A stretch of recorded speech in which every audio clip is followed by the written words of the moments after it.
Hey everyone, Scott here to discuss The Batman, starring Robert Pattinson, Zoe Kravitz, Jeffrey Wright, Colin Farrell, Paul Dano, John Turturro, and Andy Serkis, directed by Matt Reeves. Now, I remember going to theaters for this thing 3 different times. One was my first viewing in IMAX. Second viewing, I wanted to catch it again just to see it with my mom. And the third time, I took notes for this viewing, so let's see if it's as good as people say it is, because it's coming to HBO Max next week, and it's been getting a lot of attention, so let's get into the movie. We open with a point of view shot of the Riddler, played by Paul Dano, spying family on a family of Gotham City Mayor Don Mitchell Jr. before Halloween night, as he sees on the TV a new mayor named Bella Rael might take over as the new mayor of Gotham, and the Riddler attacks and kills Don and tapes him up, and as an opener is a complete grabber as this is your bad guy, and in my opinion, he's just as good as Heath Ledger as the Joker in The Dark Knight. He's absolutely terrifying, and more terrifying than Jim Carrey as the Riddler. And Paul Dano, in my opinion, is one creepy looking person, as he's proving my point after this. And Prisoners, and this is his best performance yet to date. Halloween night comes, and Bruce Wayne, played by Robert Pattinson, who in my opinion is better here than in Twilight. I'm never going to review Twilight unless they do a prequel of that. But not the very best Batman. That still belongs to Christian Bale, in my opinion, but he is second best as far as I'm concerned. But he narrates it's been 2 years since he wore the suit and the cape and became Batman and scares some criminals away, like a gang of thugs in white makeup for Halloween, as he beats up one of them thugs and beats all the thugs up, except for one who runs away. And when his bat signal shows up in the sky, it's a warning that Batman is out there somewhere. And I love the beating up the thugs scene in the beginning of this movie, as this is the best scene in the trailer and in the movie, and one of the best things about the movie. And the score by Michael Giacchino is probably one of the most iconic Batman scores, with the Danny Elfman score, and the score from the Dark Knight trilogy. And Batman, after beating up the thugs and calling himself Vengeance, he sees the bat signal and goes to the crime scene at Mayor Don's house, and Lieutenant Jim Gordon, not Commissioner Gordon yet, played by Jeffrey Wright, and his cop friends calls Batman, well, not Gordon himself, but the cop friends of his call Batman a freak, as the Riddler gives Batman a series of cards with riddles. Starting with this scene, as the riddles is, what does a liar do when he's dead? And the answer is lying still, which is a great riddle from the Riddler.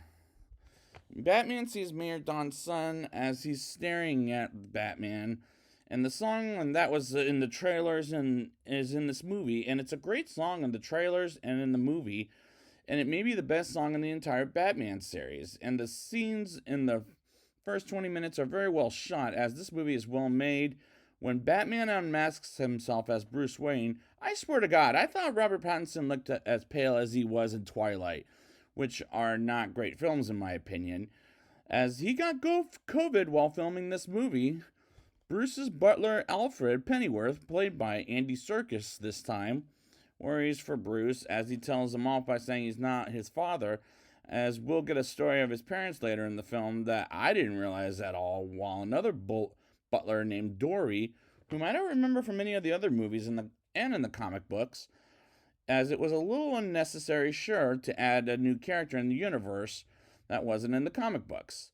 Batman and Jim find a thumb drive in the mayor's garage full of cars, and is in one of the cars, and they put in the computer and see a photo to someone that he meets in the next scene named Oz, aka the Penguin, played by a very unrecognizable Colin Farrell, as I knew he was in this as this character, but he's very unrecognizable at this point, and is a much better portrayal of the Penguin than Danny DeVito, in my opinion.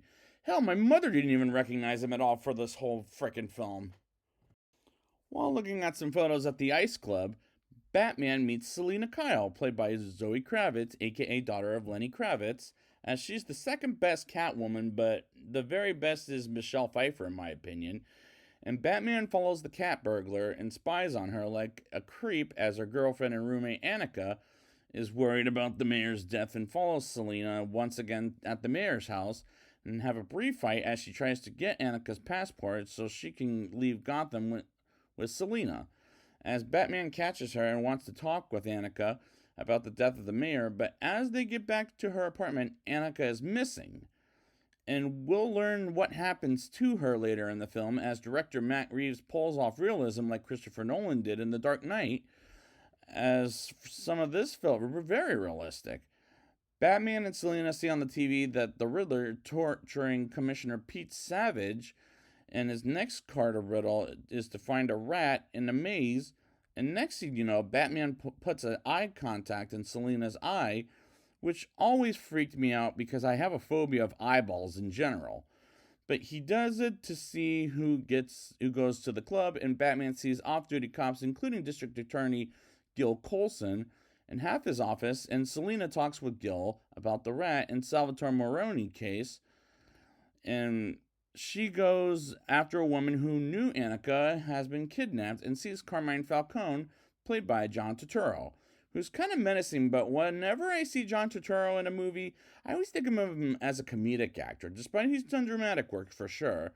But I always think of him as a comedic actor, despite he's not trying to be funny in this movie.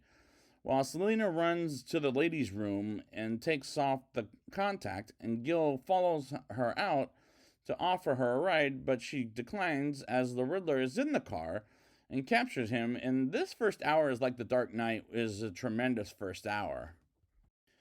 Bruce goes to the funeral of the mayor and bumps into Carmine at the funeral with Oz, and I believe Selina is there as well. I could be wrong there.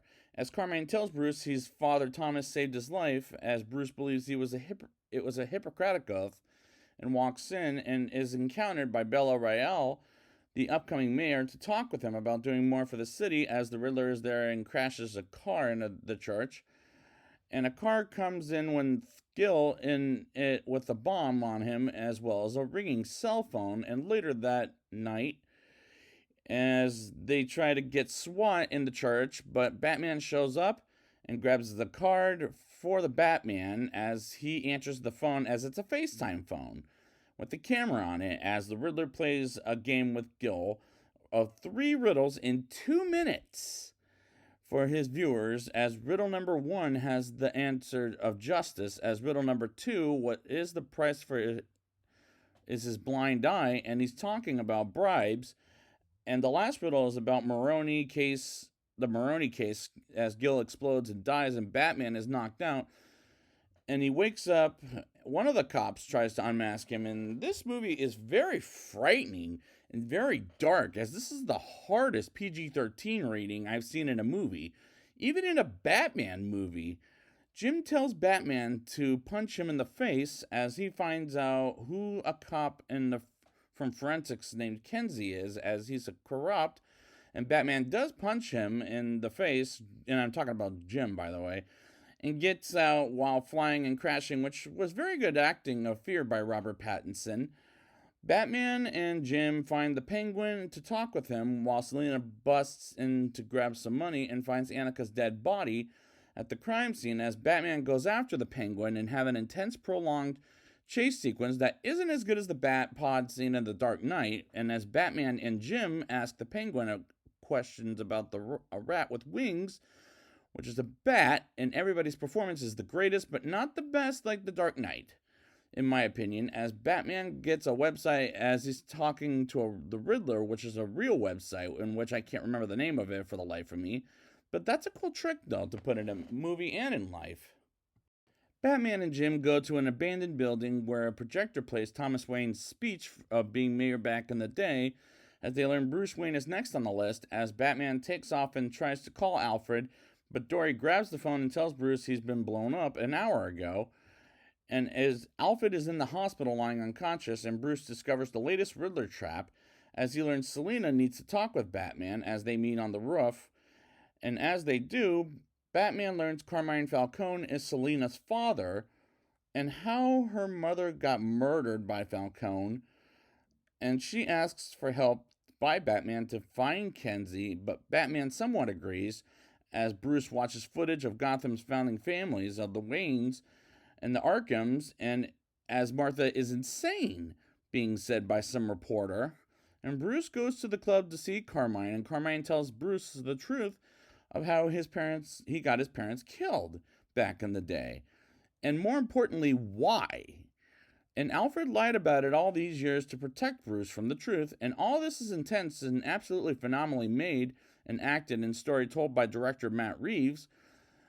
When Alfred wakes up, he doesn't say, "How are you feeling?" He said, "You lied to me all my life," which is rather harsh and is led to believe that he was a bad man by protecting his mother, as the conversation was well acted by Robert Pattinson and Andy Serkis, as it was a nice quiet scene, as Bruce Wayne is in about 25% of the movie, while 75% as his alter ego as Batman, which never happens in a superhero movie in general, as it was the best choice in this movie. Bruce sees the bat signal at the sky, as he's led to believe is Jim, but he asks who it was, as it was Selina, who was about to kill Kenzie by pushing him off the roof with her foot after telling them Carmine owns the city, but Batman saves him and puts him in jail and tells Jim to expose Carmine on the TV, while Selina talks with Carmine, as he hears the exposure will definitely serve him right. And this pulls off the relationship between Batman and Catwoman very spectacularly, as it's the best chemistry between the two in the Batman world. Selina pulls a gun on Carmine and beats up his assistant and almost kills Carmine with a gun until Batman stops her from killing him and arrests him. And Oz pulls the gun on Carmine and doesn't shoot him, but it was the Riddler from a distance. As Batman finds out from a distance, and a witness catches the Riddler going to a diner and gets arrested. And the way Paul Dano smiles looking creepy is just tremendous, but not quite as good as the Joker from The Dark Knight, where we never know his real identity, but here his identity will be exposed in a few minutes, as he had two different identities. One was named Patrick Parker, and the other one being Edward Nashton, as he's been sent to Arkham Asylum, and Bella Real has officially won the job of being mayor of Gotham City, while the Riddler has a final riddle that says "My Confession," and has some video website with 507 followers, and he asks Batman to see him at Arkham Asylum and have an interrogation that maybe is the best scene in the entire movie, as when he says Bruce Wayne in a creepy voice. And he knows he's screwed, as his identity is now revealed by the Riddler, but not anyone else says this is the better interrogation scene than The Dark Knight, as he shouts out "No!" and sings Ave Maria, which has been sung quite a few times in the movie, but it is kind of creepy for this movie, as he says 4 times, "What have you done?" as he confesses he's going to blow up and flood the city half to hell. Is such an awesome scene, and I did like how he got the bat a ring from his chest. That was cool, as it was never been done before, and thought that was a good choice, and it was taken from the TV animated series to the comic books. And learns the real change is flooding Gotham by putting detonators to flood Gotham as Judgment Day for the real change, and Batman gets Jim to get everybody to Gotham Square Garden, where Bella Real will get shot by a team of Riddler lookalikes while Selina is trying to get out of town. People have no choice but to stick together in the garden, as one guy got a shot to Bella Real until Batman bursts in, and it was a cool way to bust in from the top of the building, in my opinion. Batman beats up Riddler's thugs as he gets shot, and this final battle is a fantastic action scene, as he gasses a way to get people so people don't get to see him, and gets shot at big time and almost gets shot dead until Selina comes in and saves Batman. One guy beats up on Selina suddenly as Batman gets back up with some antidote and beats the crap out of the Riddler's thugs as Jim comes in and unmasks the final Riddler guy, as he says his vengeance, and the water breaks in the garden And Batman saves people from getting electrocuted and saves some cities' people, including the new now Mayor Bella Royale, and people have no choice but to stay on the rooftops to avoid drowning, and gets former mayor's son to get in the helicopter with the martial law. As these are great and tremendously shot scenes, in my opinion, and the Coast Guard, along with other people, as the Riddler has a cell next to the Clown Prince of Darkness, aka the Joker, who's played by Barry Keoghan, who was in Dunkirk and he was in Eternals, and they have a laugh with the Riddler. And Selina officially leaves Gotham for good, and Batman tries to convince her to stay, but she gets out anyways, while Batman continues to fight for Gotham. As the climax is at the end of the day, epic and magnificent. After the credits is Riddler's message saying, "Goodbye," with the riddle question mark, which is not a scene, and honestly, it's not worth staying up for, in my opinion. I did that, and you know what? It's not worth it. Before I get to the rating, I must say, I did do the Batman films before, leading up to Joker before.